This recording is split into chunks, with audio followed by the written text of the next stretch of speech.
Welcome back again. ഞാൻ ഇന്ന് സംസാരിക്കാൻ പോകുന്നത് ഇലക്ട്രീഷ്യന്മാരോടാണ്. ഇലക്ട്രിക്കൽ മേഖലയിൽ വർക്ക് ചെയ്യുന്നത് കൺസ്ട്രക്ഷൻ ആയാലും മെയിൻ്റനൻസ് ആയാലും വർക്ക് ചെയ്യുന്ന ഇലക്ട്രീഷ്യന്മാരോടാണ്. നമ്മൾ പല സമയത്തും നമ്മുടെ പേഴ്സണൽ സമയങ്ങളൊക്കെ ഒഴിവാക്കി ആളുകളെ എമർജൻസി സിറ്റുവേഷൻ, അവർക്ക് ചില സമയത്ത് കറണ്ട് ഇല്ല അല്ലെങ്കിൽ മോട്ടോർ വർക്ക് ചെയ്യുന്നില്ല എന്നൊക്കെ പറയുന്ന സമയത്ത് നൈറ്റ് ആണെങ്കിൽ പോലും നമ്മൾ അത്തരത്തിലെ എമർജൻസി സർവീസസിന് ഓടിപ്പോയി അവരുടെ വർക്ക് എടുക്കാറുണ്ട്. നമ്മൾ എടുക്കുന്ന വർക്ക് എന്ന് പറയുന്നത് അവരുടെ വീട്ടിലുള്ള ആളുകളുടെയൊക്കെ സേഫ്റ്റി കൂടെ കണക്കിലെടുത്തുള്ള വർക്കുകളായിരിക്കും. എന്നാൽ പോലും നമ്മൾ എല്ലാ മേഖലയിലും വില വർദ്ധിക്കുന്ന ഈ സാഹചര്യത്തിൽ പെട്രോളിന് വില വർദ്ധിക്കുന്നു, ഭക്ഷ്യവസ്തുക്കൾക്ക്, ആവശ്യ സർവീസുകൾക്ക്, മെഡിക്കൽ കെയറുകൾക്കൊക്കെ വില വർദ്ധിക്കുന്ന ഈ സമയത്ത് നമ്മൾ ഇലക്ട്രീഷ്യന്മാർ നമ്മളെ സ്റ്റാൻഡേർഡിനനുസരിച്ചുള്ളൊരു എമൗണ്ട് പറയുന്ന സമയത്ത് അത് തരാൻ ഒരുപാട് ആളുകൾക്ക് മടിയാണ്.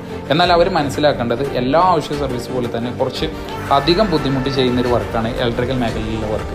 അപ്പോൾ അവർ കൃത്യമായ വേതനം തന്നിട്ടില്ലെങ്കിൽ നിങ്ങളത് വാങ്ങിക്കാൻ വേണ്ടിയിട്ട് തന്നെ ശ്രമിക്കുക. കാരണം ഏതൊരു സാധാരണക്കാരനെ കൊണ്ടും കഴിയാത്തൊരു വർക്കാണ് നമ്മൾ ചെയ്യുന്നത്.